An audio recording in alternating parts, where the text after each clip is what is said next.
Mesdames, Messieurs, bonjour, merci de votre fidélité à la télé Futur Média. Bienvenue à ce bulletin d'information. L'État retire à Sénégal Airlines son permis d'exploitation.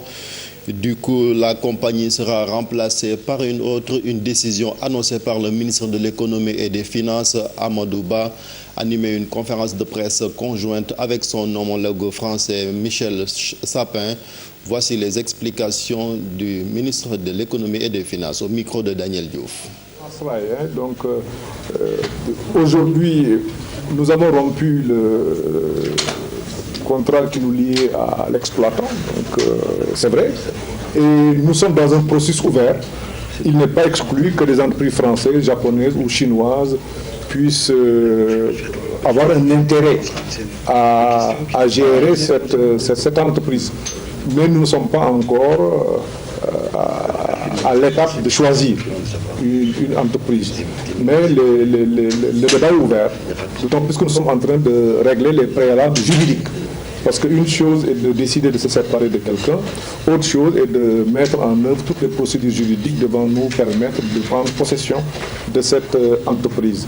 S'agissant de Sénégal Airlines, je peux confirmer effectivement que le permis a été retiré. Le Sénégal a engagé le processus de création d'une nouvelle compagnie aérienne. Donc ça aussi, je voudrais être très très précis. Donc dans les prochains jours, on devrait avoir une nouvelle compagnie aérienne.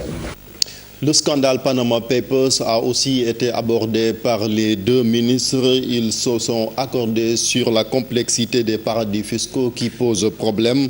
Du coup, Amadou Ba et Michel Sapin estiment qu'il faut l'implication de tous les pays dans les sanctions. La question de la dévaluation qui est agitée ces derniers temps a aussi été abordée. Sur ce point, le ministre de l'Économie et des Finances rassure, pas question de dévaluer le franc CFA. Voici toujours Amadou Ba au micro de Daniel Diouf.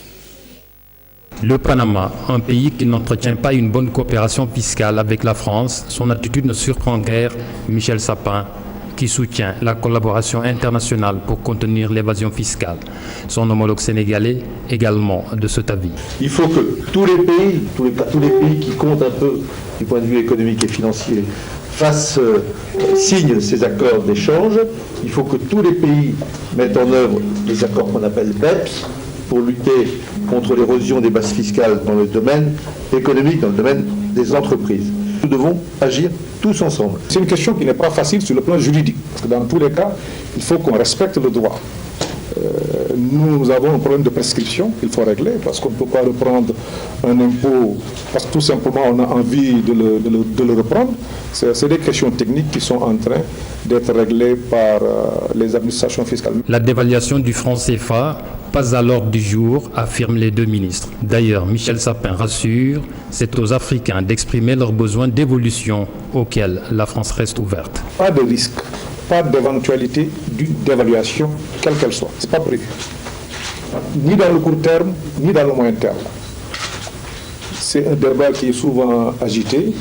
Je voudrais de ce point de vue le dire de manière très claire et le dire au nom de l'ensemble des ministres des Finances de la zone franc. Le franc CFA appartient aux Africains.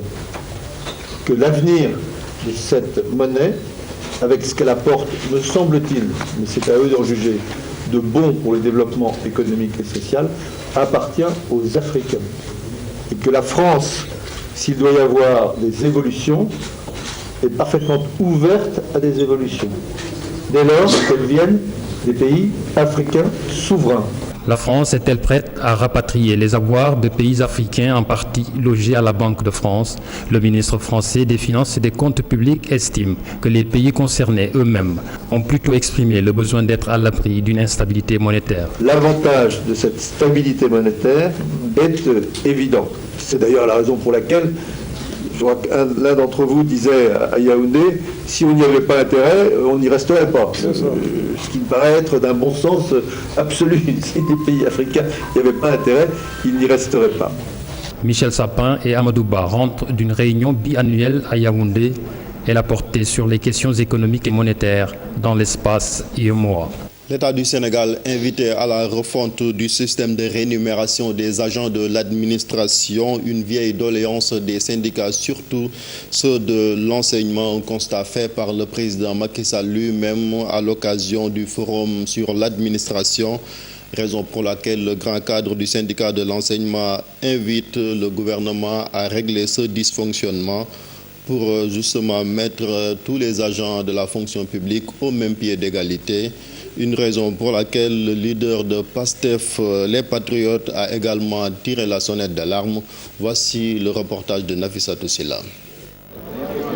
Système de rémunération inéquitable dans la fonction publique, un constat fait il y a longtemps par plusieurs organisations syndicales. Pour le secteur de l'enseignement, ce dysfonctionnement leur a causé beaucoup de problèmes. Nous avons eu le mérite de poser ça, de prendre nos responsabilités, de poser ça, d'être jetés en pâture, d'être discriminés et d'être également des fois même injuriés par l'opinion. Mais l'histoire nous a donné raison. Des enseignants de la hiérarchie A, effectivement, ont des salaires qui concordent avec d'autres agents de la hiérarchie B qui sont dans d'autres secteurs. Ce qui est inadmissible, ce qui est démotivant et ce qui a poussé la grande migration des enseignants vers d'autres secteurs. Aujourd'hui, l'État du Sénégal, conscient de ce déséquilibre, entend apporter les corrections. Ousmane Sonko, président du Parti des Patriotes du Sénégal, situe le problème ailleurs que dans l'administration publique. Nous ne pouvons pas croire à la sincérité du gouvernement quand il nous dit qu'il va attaquer les problèmes de l'administration, parmi lesquels évidemment le problème de l'équilibre dans la rémunération, qui est un tout petit problème comparé aux autres problèmes que j'ai évoqués à l'entame de mon propos et qui font qu'on n'a pas une administration de développement, on n'a pas une administration de performance, on a une administration clientélique au service du pouvoir politique et des lobbies d'affaires. Les plus grosses poches salariales se retrouvent dans ce qu'on appelle la rémunération politique. Vous créez des institutions pour caser de la clientèle politique et pour préparer des élections. Tous ces gens-là vont se trouver avec des salaires de 1 million, 1,5 million, véhicules de fonction, un personnel qu'il faudra recruter et affecter à ces postes-là. Ces gens-là sont loin d'être aussi méritants qu'un enseignant. Pour les organisations syndicales, il faut joindre l'acte à la parole. Le 10 octobre, nous avions promis des choses, ça n'a pas été fait. Le 3 avril, le chef de l'État a dit solennellement au peuple sénégalais qu'on doit aux enseignants 24 milliards au titre des rappels, qu'on doit accélérer le rythme de mise en solde. Aujourd'hui, il donne encore raison aux enseignants pour dire qu'on doit aller vers la réforme du système de rémunération.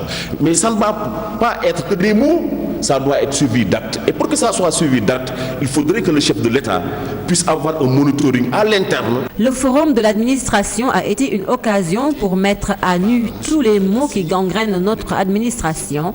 Reste à espérer que les solutions soient appliquées. Une insuffisance. Protection du littoral et gestion de l'écosystème, le directeur de la planification et de veille environnementale appelle au respect du Code de l'environnement. C'est la raison pour laquelle Ibra Sounkouro Ndiaye annonce l'introduction prochaine d'une loi en vue d'améliorer l'aménagement sur le littoral. Il se prononce au micro de Mambiram Diouf, les images Thierno Laurent Mendy.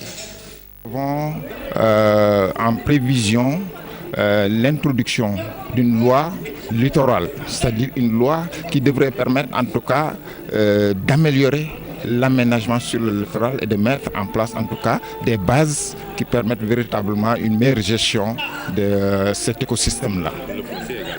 Le foncier également, nous ne faisons pas de distinction entre les structures qui veulent intervenir dans des domaines.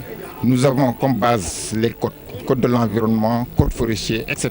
Et que toutes les structures, toutes les entreprises qui veulent intervenir dans ce domaine sont soumises aux mêmes règles, c'est-à-dire les études d'impact et également le suivi à travers les plans de gestion environnementale et sociale s'il s'agit d'établissements classés.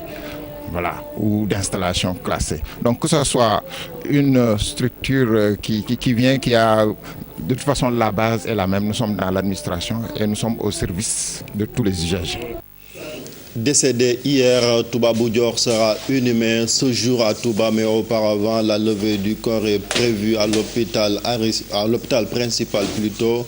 Voici les témoignages du monde de la lutte, mais aussi des personnalités politiques au micro de Pape Faranyeng.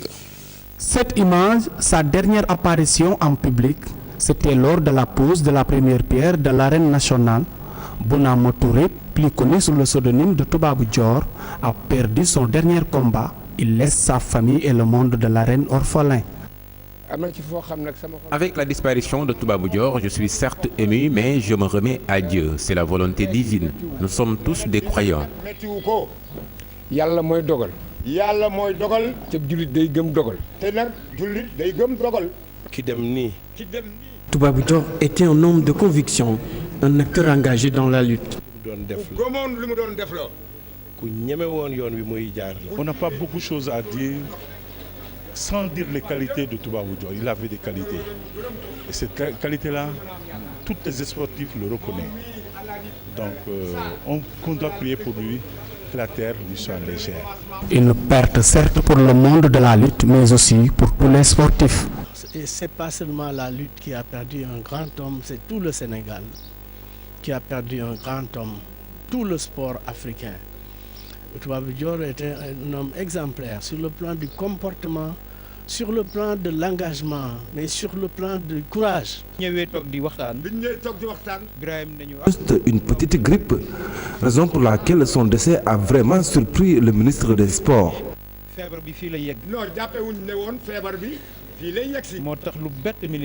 Le rappel à Dieu de Toubabou Dior doit servir de leçon à tout le monde afin de taire toutes les querelles. La vie est ainsi faite et elle est parfois de courte durée. Les divergences n'en valent pas la peine. Il faut qu'on resserre les coudes.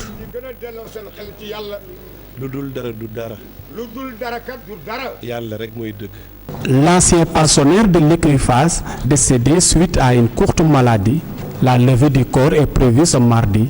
Il sera inhumé au cimetière musulman de Touba. Merci. Une levée du corps prévue exactement à 10h à la morgue de l'hôpital principal de Dakar. C'est sur cette triste note que se referme ce bulletin d'information. Merci de l'avoir suivi. La suite de Yaoulen, c'est avec Pape Cheikh Diallo. À tout à l'heure.